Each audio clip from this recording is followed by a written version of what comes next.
유튜브를 보며 혼자만의 여가를 보내는 여성. 이곳은 브라질의 한 한국식 빙수 가게입니다. 그리고 오늘의 주인공은 화면 속에 있습니다. 안녕하세요. 한국 여자 소연입니다. 오늘은 정말 1인 미디어의 급성장으로 인플루언서의 영향력도 굉장히 커지며 내가 주목하는 인플루언서가 나만의 연예인이 되기도 하는 시대. 제시카에게는 유튜버 한국 여자 소연이 바로 그런 사람입니다. 브라질에서 배우 활동을 하는 제시카는 유튜버 소연 때문에 한국 문화에 관심을 가지고 좋아하게 됐다고 하는데요. Então, eu gosto muito das dicas dela, né? Que ela dá principalmente dicas de pele. E isso veio muito forte aqui no Brasil agora, né? Pelo K-pop e tal. Então, o pessoal tá tendo mais interesse. E aí o canal dela bombou, né? Por isso que eu gosto bastante e eu recomendo. 이 채널의 주인인 박소연 씨는 한국에서 지난 2010년 슈퍼모델로 데뷔한 프로 모델입니다. 친구를 만나기 위해 지난해 4월 보름 정도 브라질에 여행 온 것이 인연이 됐습니다. 이때 남미의 한류 콘텐츠의 성장 가능성을 엿보고 5달 만에 상파울루를 다시 찾아 정착하게 된 거죠. 요새는 이제 뭐 어느 나라든 전부 다 유튜버를 많이 하잖아요. 그래서 이제 유튜버가 정말 나중에 더 많이 발전하겠다 하고 제가 이제 유튜버를 직접 하게 된 거죠. 소연 씨가 운영하는 두 채널은 모두 한국어로 진행되지만 댓글은 대부분 브라질에서 쓰는 포르투갈어입니다. 브라질에서 한국어로 하는 유튜브가 인기를 끌 수 있을지 반신반의했다는 소연 씨는 처음 목표로 구독자 1000명을 잡았다는데요. 기대를 품고 시작한 만큼 처음에는 냉담한 반응에 어려움도 많았답니다. 하지만 자면서도 고민을 거듭하고 계속해서 시도하고 부딪혀 왔다고요. 실패를 두려워하지 않은 덕에 지금의 성과를 이룰 수 있었답니다. 지금의 뷰티 채널이 이제 3개월 좀 넘었는데 20만이고 아코리아나 소연 채널은 이제 8개월, 9개월 다 됐는데 20만이에요. 소연 씨는 두 채널을 운영하는 유튜버에서 나아가 모델이었던 전직을 살려 지금은 패션 브랜드까지 사업을 확장했습니다. 직접 디자인한 한국 스타일의 옷을 제작해 판매하고 있는데요. 이제는 유튜브 편집자부터 브랜드 관리까지 직원만 해도 10명 남짓. 하지만 소연 씨의 손길이 닿지 않는 곳은 없습니다. 패션 브랜드만 해도 원단을 고르는 것부터 옷을 확인하고 배송하는 것까지 꼼꼼히 살핍니다. 가장 이제 좋은 원단을 찾아서 저희가 이제 직접 생산하기 때문에 가격은 정말 저렴하게, 품질은 정말 좋게. Então eu vejo ela muito focada no que ela acredita, no que ela quer. Eu tenho uma página no Instagram, eu sempre tive blog, né? Mas meio que parou um pouquinho, mas sim, acho que todo mundo almeja um pouco essa vida de influenciadora digital. 소연 씨의 다음 목표는 자신의 브랜드를 계속해서 확장해 나가는 것. 전 세계를 휩쓴 K-뷰티 열풍은 브라질도 피해가지 않았는데요. 피부색이나 인종을 떠나 사람들이 궁금해하는 건 한국인의 피부 관리 팁. 그것이 바로 소연 씨가 찾아낸 코리아나 뷰티 채널의 인기 비결이고 그녀가 뷰티 제품을 출시하게 된 이유이기도 합니다. 이게 제가 만든 아코리아나 제품이에요. 헤어 제품. 한국 사람이 했다는 걸 알리고 싶어서 이렇게 한국어도 넣었어요. 아무런 연고도 없는 나라의 성장 가능성 하나만 보고 와서 도전한 소연 씨. 유튜브 채널과 본인 이름을 딴 브랜드를 통해 전달하고 싶은 메시지는 불가능이란 없다는 자신감과 용기라고 합니다. 저희 꿈은 이제 남미 전체를 장악을 하는 거예요. 저희 브랜드로. 무조건 이제 할 수 있다. 나 때문에 영향을 받고 할 수 있다는 생각을 가졌으면 좋겠어요.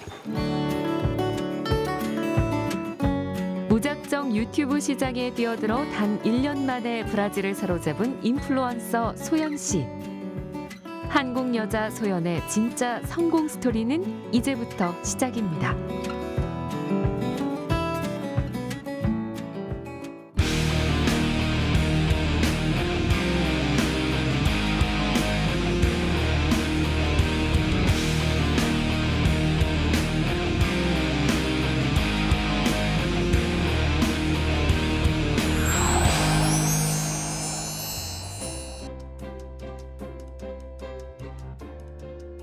태국 방콕의 아침. 30년 넘게 태국에서 살고 있는 이병정 씨가 부지런히 외출 준비를 합니다. 아침부터 서둘러 차를 타고 향한 곳은 태국 방콕의 한 법원.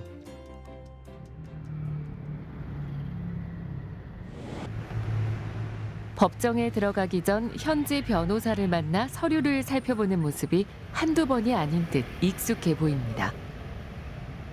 이병정 씨가 태국 법원을 찾은 이유는 무엇일까요? 바로 현지에서 태국어와 법률 지식이 부족해 억울함을 겪은 동포나 한국 여행객을 위해 무료 통역 자원봉사를 하기 위해서인데요. 관광업에 종사했던 이병정 씨는 5년 전 법원에 급한 사건이 있는데 통역할 사람이 없다는 전화 한 통에 봉사활동을 시작했습니다.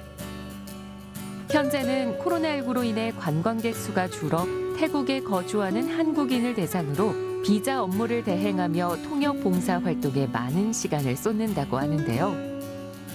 우연히 시작한 봉사 활동은 어느새 가장 중요한 일상 중 하나가 되었습니다.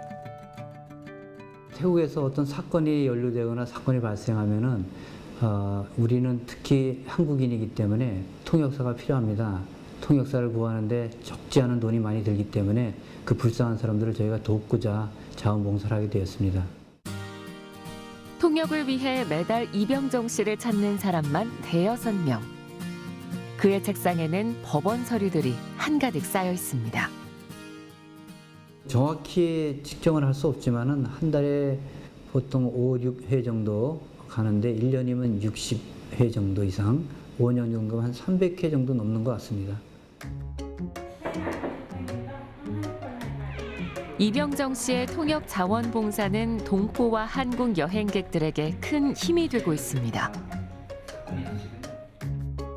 한국인들이 낯선 태국 법정에 서야 할 때 통역관을 찾는 것 자체가 힘든 상황.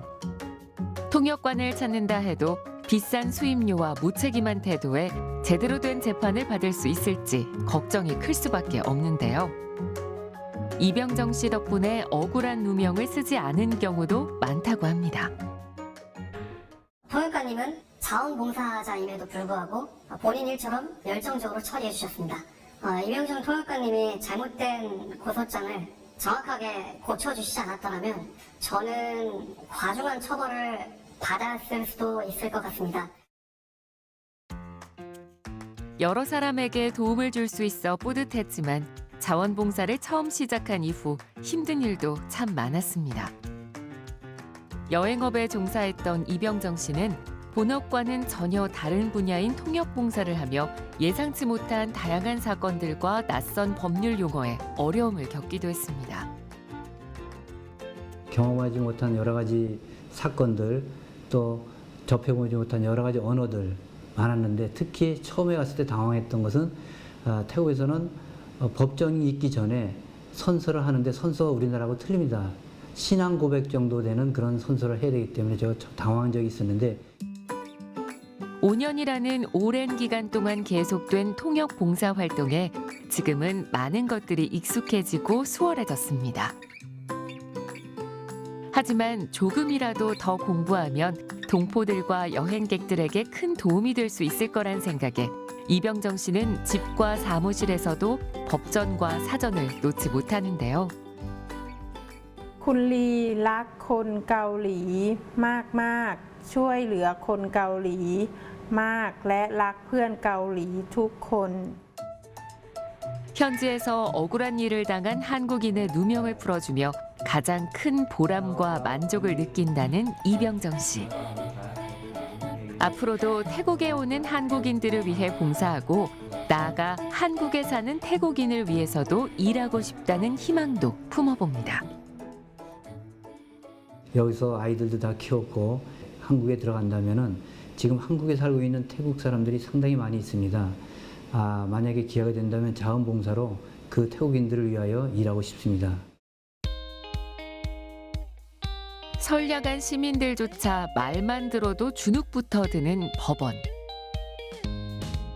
더군다나 낯선 땅에서 접하는 법률 다툼이라면 두려움까지 느껴질 수밖에 없는데요. 이런 위기에 도움의 손길을 내어준 이병정 씨 덕에 어려움에 처한 동포들은 자신을 보호하고 다시 일어날 힘을 얻고 있습니다.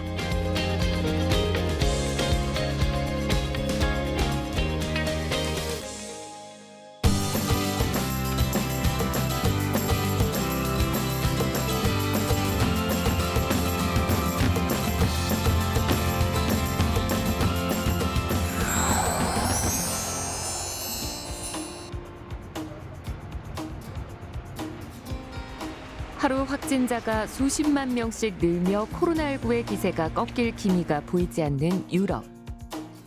인구가 약 850만 명에 불과한 스위스에서도 하루 확진자가 적게는 수천, 많게는 만 명에 달하며 위기가 고조되고 있습니다.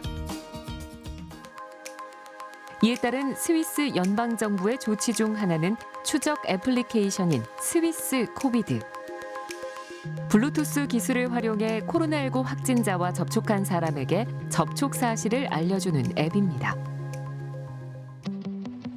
스위스 사회의 특성상 개인정보나 위치 정보는 사용되지 않고 앱의 사용 여부 역시 선택 사항입니다.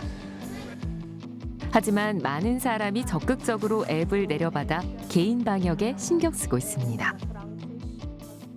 Neumeldungen, wenn etwas Neues ist, damit man immer weiß. Und wenn man sich krank fühlt, dann kann man dann auch die Symptome lesen, was drauf steht, oder wie man mit anderen Leuten umgehen sollte. Nein, zum Glück noch nicht alles gut, aber ich bin froh, jetzt ist ja auch rausgekommen, sie konnten 13 Personen so entdecken und ich finde es eine gute Sache. 이 앱의 활용과 개선에 적극적으로 힘쓰고 있는 인물은 김상일 씨. 스위스 연방보건부 산하 디지털 전환 부서장으로 스위스 보건제도의 디지털화에 앞장서고 있습니다. Wir haben über 2,5 Millionen Downloads. Das entspricht über 30% aller Personen hier in der Schweiz, die so eine App nutzen könnten. Und wir haben 1,8 Millionen aktive Nutzer. Das sind die, die wirklich das Tracing angeschaltet haben und auch wirklich benutzen. 추적 앱 이용자가 15% 정도인 독일이나 4%도 채 되지 않는 프랑스 등 유럽의 다른 나라에 비하면 스위스의 추적 앱 스위스 코비드에 대한 반응은 매우 좋은 편이라는데요. 방역의 중심에 서게 된 만큼 매일 더 바쁜 시간을 보내고 있다는 김상일 씨. 그뿐 아니라 그의 가족에게도 변화가 생겼습니다.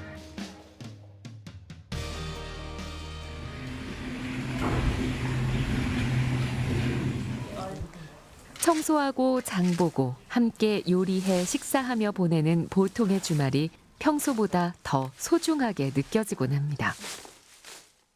Ich sehe ihn schon weniger und die Themen sind einfach hauptsächlich um Covid nun und nicht mehr um andere Sachen. Also es dreht sich bei uns in der Familie schon alles um die jetzige.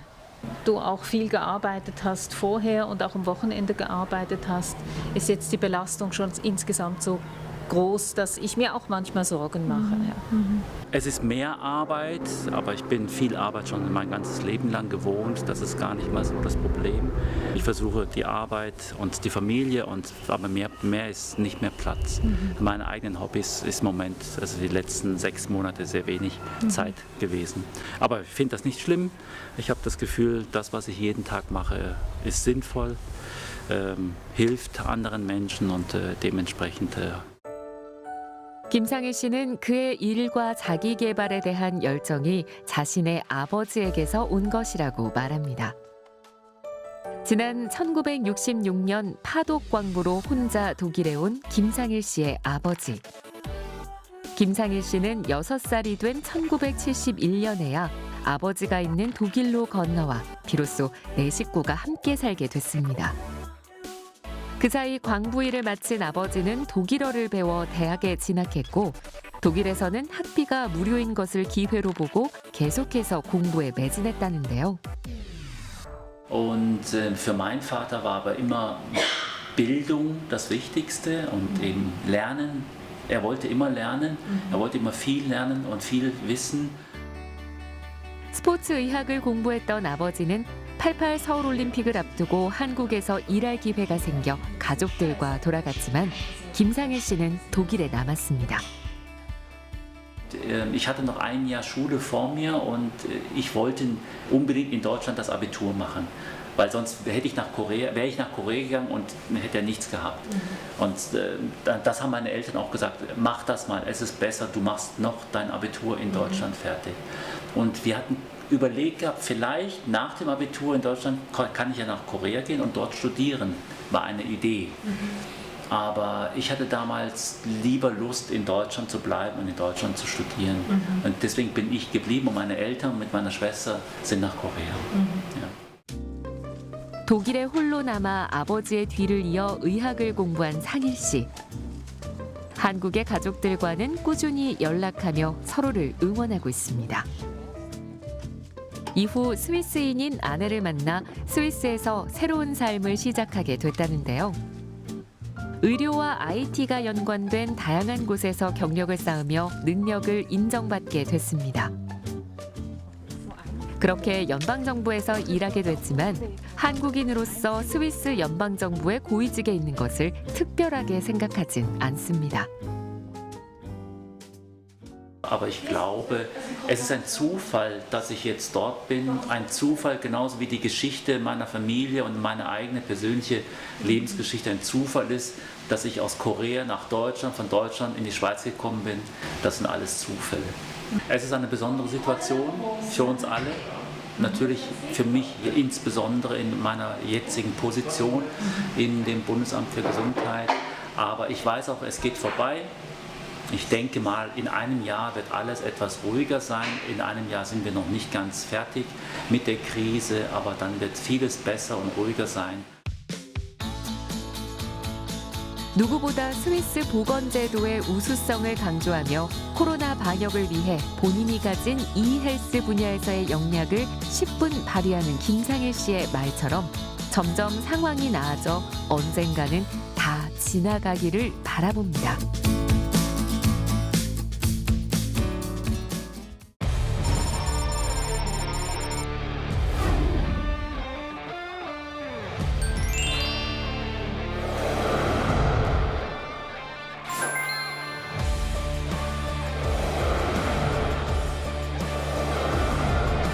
카우보이를 직접 만나고 하얼빈의 한 대학 인근입니다. 캐나다 에드먼턴에서 스위스 쭈리히에서 러시아 플라디보스토크에서 독일 함부르크에서 화이트앤월드